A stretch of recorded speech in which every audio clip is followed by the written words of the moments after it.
You're probably buying the wrong power supply. A lot has changed. The components have changed. They're pulling more power. You might be looking at 3.0, 3.1. What the heck does that mean? Well, I'm glad you asked. That 0.1 is very, very important. So after this video, you know exactly what power supply to get, how to buy one, and how to understand all the different specs, all the different things that you see on the power supplies, especially the marketing jargon. So let's go. I've got 16 very important tips for you that saves you from frying your PC. But before we go into there, I want to start with understanding the power cables, what come with the power supply. I'm using the Deepcool PN850M as an example in here. Firstly, you get the power cable that goes in the back of your power supply, and this is also called kettle lead. If you didn't know why, it's because this end used to be in the back of the kettles as well, if you want to have a kettle, but now they might be a little bit different. Anyway, firstly, the biggest cable, and this is hard to mistake with anything else, is the 24-pin ATX cable. So this side, there's 24 pins in there,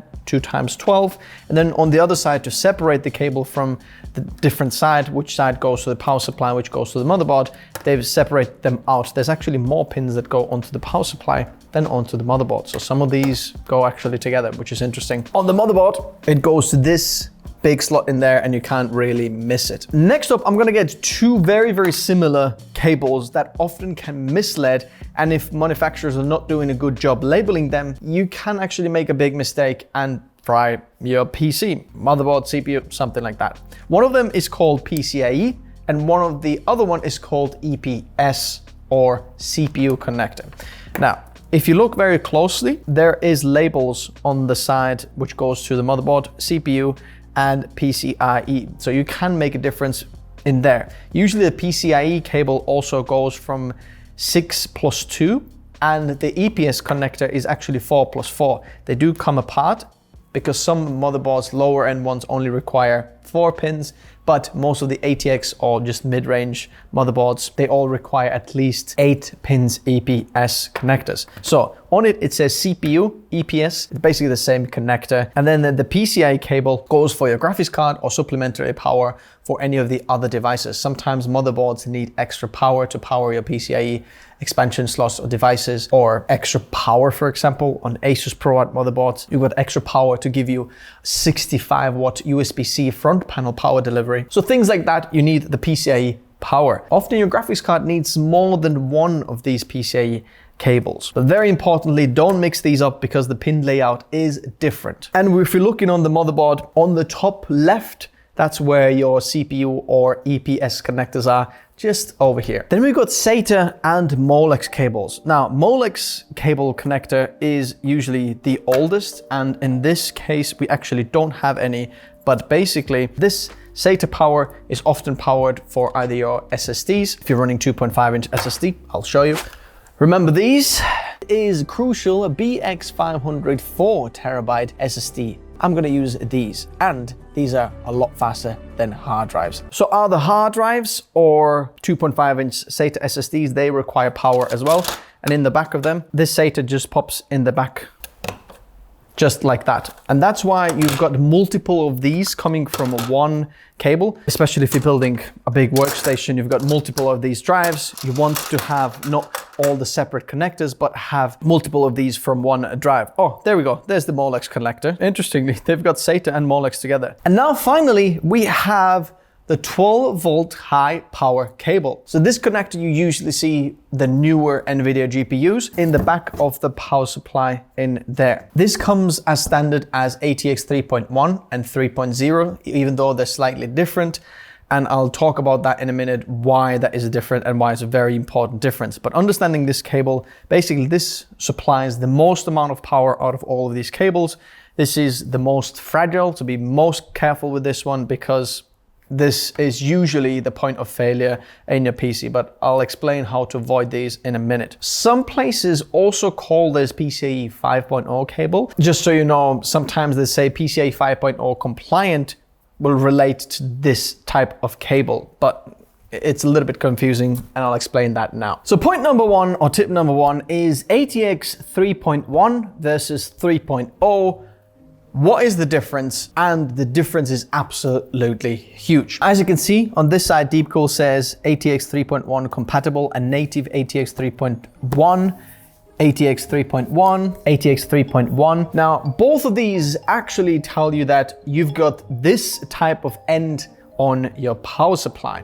Now, that sometimes means that you've got two PCIe to this cable, because when they had all the change with new NVIDIA kind of power connectors, sometimes they gave you one of this end and then two of the other went to like the PCIe 8 pins, two of these 8 pins. But the biggest difference what ATX 3.1 means is that the cable has higher standard of endurance and quality. This 600 watt cable, basically, they raised the standard, and 3.1 now means that these pins have better tolerance and connection with your GPU and other components in your system. So if you are running NVIDIA 80 series or 90 series, do not go with ATX 3.0. Go with ATX 3.1 because that is crucial for the survival of your cables and GPU.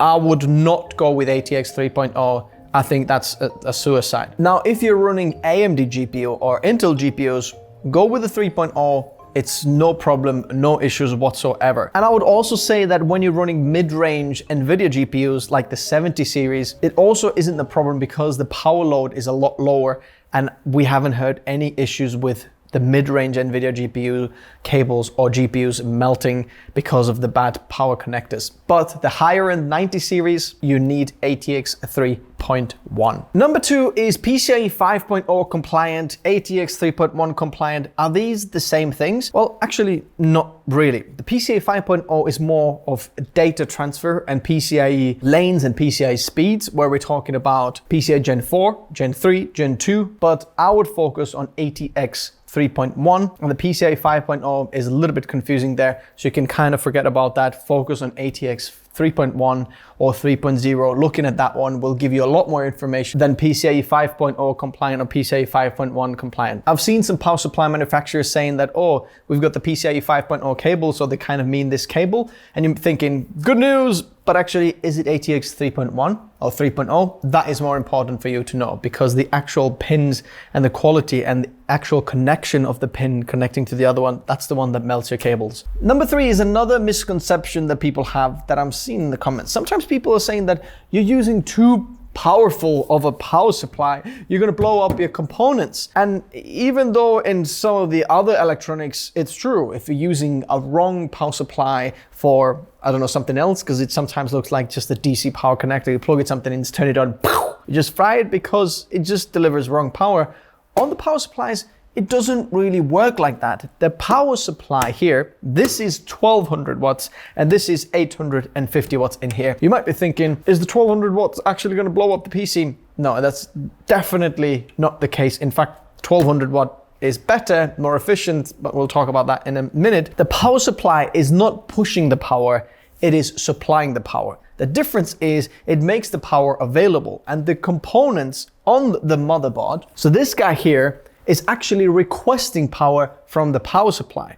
The power supply has it available, but if it doesn't have enough available, so perhaps you go in with 850, but you've got two RTX 5090s running, it's requesting power, but this one doesn't have it, which means that it's just gonna run the breaker basically, and it's just gonna shut down because there isn't enough power available. So the golden rule here is rather go with a higher and bigger power supply than smaller one, because you can't blow up your PC by having too big of a power supply. Number 4, talking about the size of the power supply, there's also a lot of misconception. You think there is an SFX power supply and then an ATX. ATX basically is this, it's the normal size that you usually see, but actually it slots into slightly different categories. I would say there are 4 different sizes. There are SFX power supplies.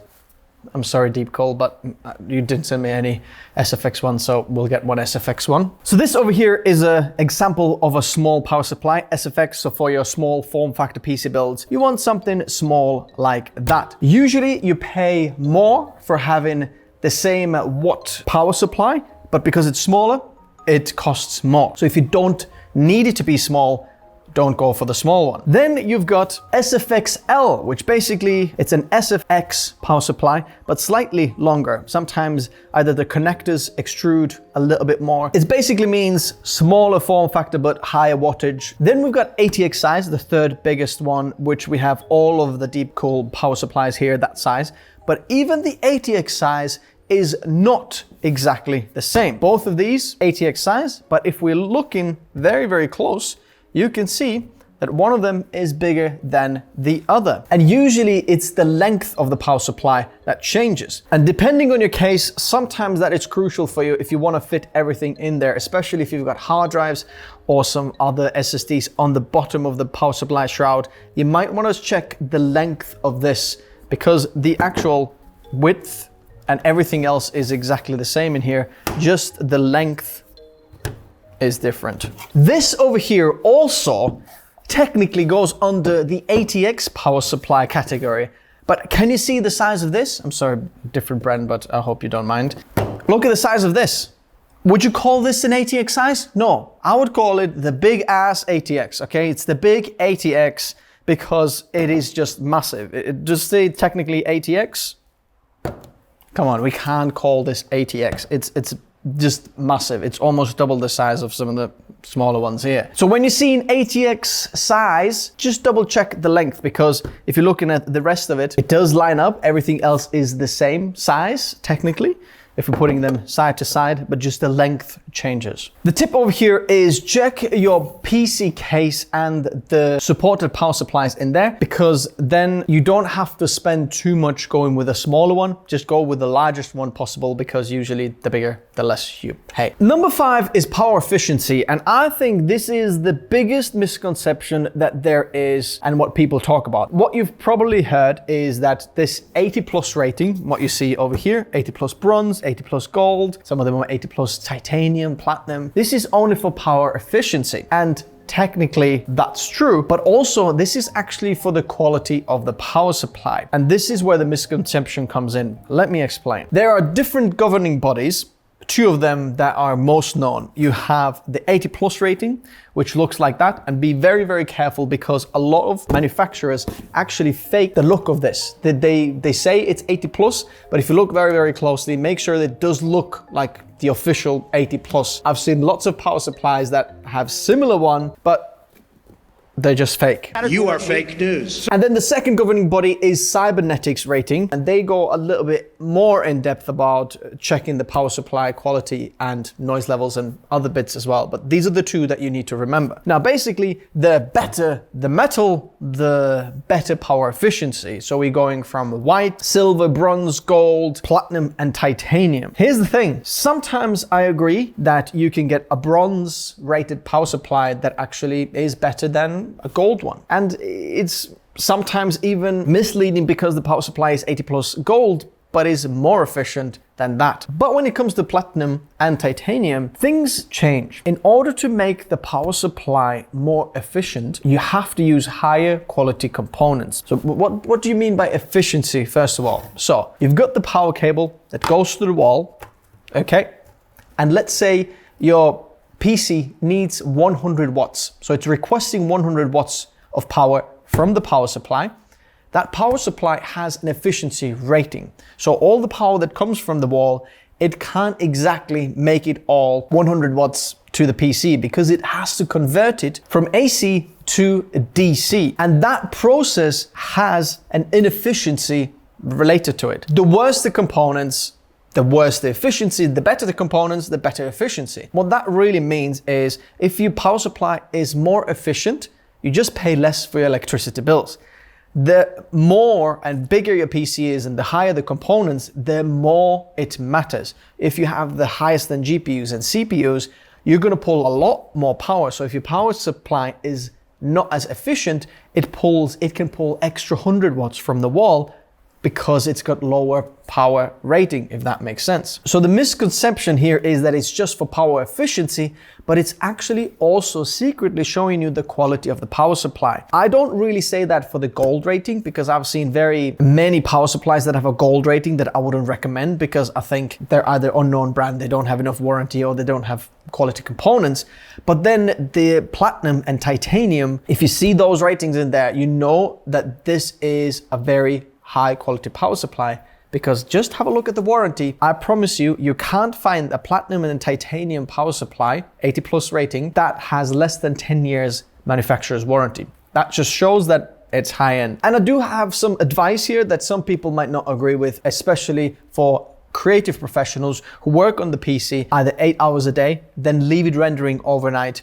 I highly recommend looking for platinum titanium power efficiency, just because over the years that you're using it, the more you use it, the more you're going to save on your power bills, especially in the northern countries, in Europe and in the UK, where electricity prices are so expensive. Going with a more efficient power supply will actually pay for it. And I've seen some people say that they don't agree with that online. Let me know if you do or not in the comment section below. Then there's modular, semi-modular, and non-modular power supplies. What does that mean? Modular means that all of the cables are not plugged in. They come separately, and you can plug in only the cables you need, making your build clean and less cable clutter and just easy to manage your cables. But then you do have the lower end, the more budget-friendly power supplies that have all of the cables attached like we have here, which means that you're gonna have to hide these in your PC, but at the same time, you're gonna pay less because they don't have to make extra connectors here. The cables don't have to be extra made. So you can save some money by going with either non-modular or semi-modular. Tip number 7 is don't look for Amazon rating. What is the most bought power supply? Look at the brand and see how long they've been around. How much experience do they have making power supplies? Because you might be saying, Deepcool, I haven't seen Deepcool making power supplies. Well, the fun fact is they've been making power supplies since 1996, which is a lot more than some of the new guys around the block that everyone is buying. And bear in mind, because of some of the issues with the US government and shipping and stuff like that, in the US, you might not have Deepcool anymore. And in some of the ways it's called Game Storm. So they're going through like a branding phase where they're rebranding the stuff. But in essence, it's exactly the same company, just rebranded to do something differently. Number 8, and this is probably the biggest question that you might have. How much power do I actually need? 850,000? 11, 1200, 13, 16 watts. Now there's even over 2000 watt power supplies, some of them close to 3 kilowatts. Here's the thing. I would recommend you going 1.5 times your CPU plus GPU max power draw. So find how much your max power draw of a CPU is. Bear in mind, the manufacturers don't always say that. So have a look online, some of the reviews, how much the CPU actually is pulling. And then the GPU. So if we are looking at RTX 5090, it is pulling 575 watts. Let's average that to 600 watts. Then we are looking at maybe Ryzen 7950X that pulls roughly around 200 watts. So we have 800 watts in there. How big of a power supply should you get? Times that 1.5, you're getting around 1200 watts. I wouldn't go any lower. That 1200 watts also allows you to have future upgradability and all the other components to have enough power in your system. Tip that people also don't really tell you is that even though it's rated maximum power delivery, it can pull a little bit more. We've built some Threadripper systems for 1500 watt power supply, and when I overclocked them, I saw more than 1500 watts pulled. So check this out. Okay, 1600 watts. 1600 watts from the socket right now. Oh my goodness. I wouldn't bank on it and count on it, but just so you know that it does work that way. So if you're planning to do any overclocking, count for that as well extra, because then you're going to be pulling a lot more power. Make sure that you have enough power supplied. Because did you know that your power supply is most efficient not at very low loads and not very high loads, but somewhere in the middle? So you don't want your power supply to be fully utilized at all times. You want there to be a little bit of a flex or headroom, and it to operate somewhere between 50 to 80%, something like that, because there you get the most power efficiency. Another reason for slightly over-speccing your power supply. Number 9, think about your color theme. If you're going with a black PC build, don't go with the white power supply because it looks very odd. And if you're doing vice versa, white build, don't go with the black one. At the same time, you can get white extension cables, so it might work the other way, but just bear that in mind because I think just don't mix and match. It just looks ugly, very ugly. Don't do that. So number 10 is the power efficiency, kind of 2.0. We did mention that, 80 plus rating is for power efficiency only, but actually it is for quality components, and you can see that with warranty. This is what I want to focus here on. Focus on the warranty of the power supply. Even though it's more power efficient, you know which one has a good power supply if they offer you 10-year warranty, 12-year warranty. You know that these guys are saying, hey, we just stand by this product. If you see 5 years, 7 years, you know that these guys just don't offer you as much as more warranty. So bear that in mind. With the power efficiency, check out the warranty as well, especially if you're going with 80 plus gold, because some of the gold rated power supplies have a massively different warranty periods. If you don't know which one is better, check out the warranty period. You know which one is better. Number 11, the side-loaded power supplies. There are a new kind of way of power supplies where they don't put the power connectors in the back end of the power supply, but on the side. So if you're mounting the power supply in a PC case like that, you'd have the connectors on the side, like the Corsair Shift, and I think Lee has some, and perhaps Fantex as well has some ones. They're a little bit odd.